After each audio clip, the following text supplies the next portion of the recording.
kabayan! Always think positive! Good morning! Ayan, nakapag-deliver na tayo. Kaya ganito yung attire natin. Inalis ko na yung aking best. So ngayon, balak kong mag-garden. Kasi medyo malamig-lamig ngayon eh. Naglakad nga ako kanina, malamig siya. So hindi masyado mainit.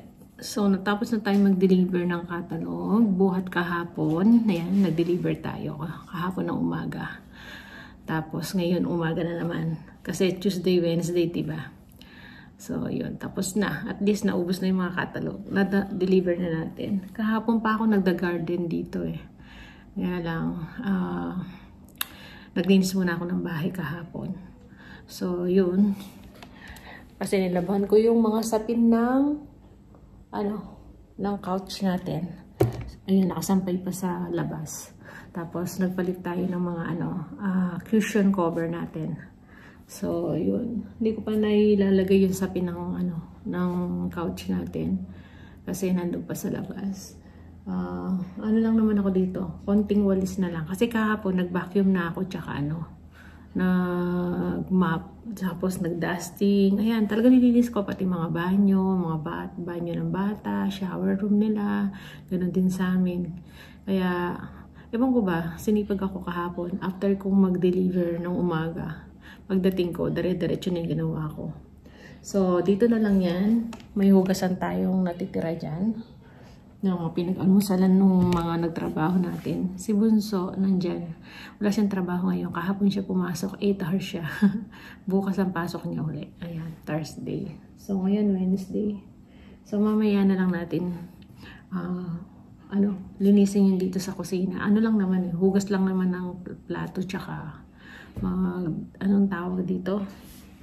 Punas-punas. May ulam na tayo. Nakapagluto ako yung ginisang giniling na may patatas tsaka carrots. Tapos nilagyan ko ng boiled egg.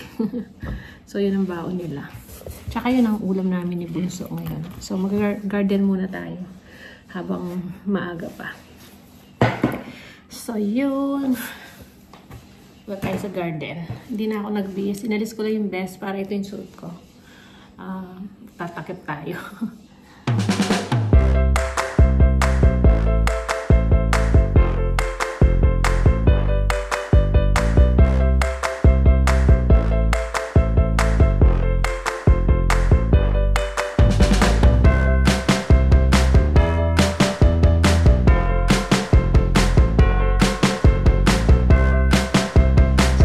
Pa ako tapos, pero pumasok na ako. Mainit na eh. Ayan, hindi pa natin nailigpit yung dyan. Mga kinalat natin. So, nawala na yung anong tawag dito, yung net. Ayun na yung net. So, yung sinampay ko, ayan. Yung sapin ng kama. So, mamayang hapon ko na siguro itutuloy. Kasi mataas na yung araw. Ayan. So, ngayon, mag-aalmusal muna ako.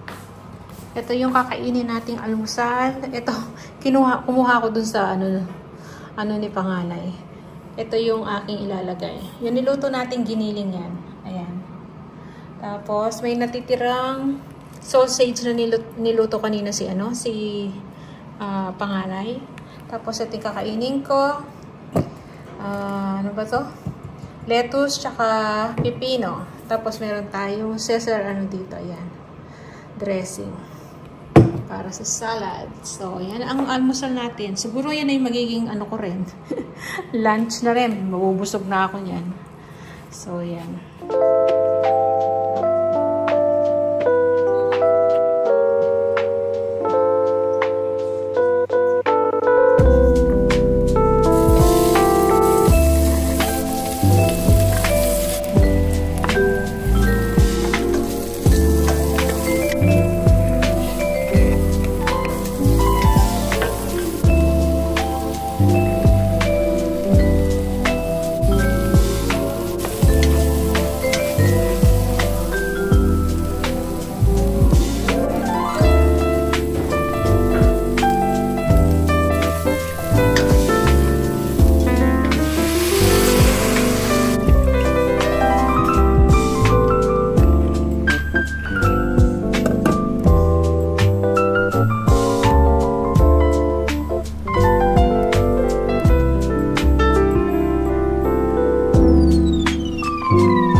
yan, pwede na to.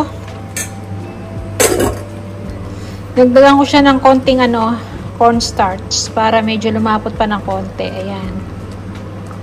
Tapos, kanina pala nilagyan ko ng konting soy sauce. Hindi ko na siya nakuhanan. Ayan. Para umano lang yung kanyang kulay. Hindi maputla. So, yun. Okay na to. Pati yung lasa niya. Yan lang yung simpleng lomi lang natin. Walang masyadong sangkap, diba? So, yan ang aming dinner ngayon ni Mr. So, okay na.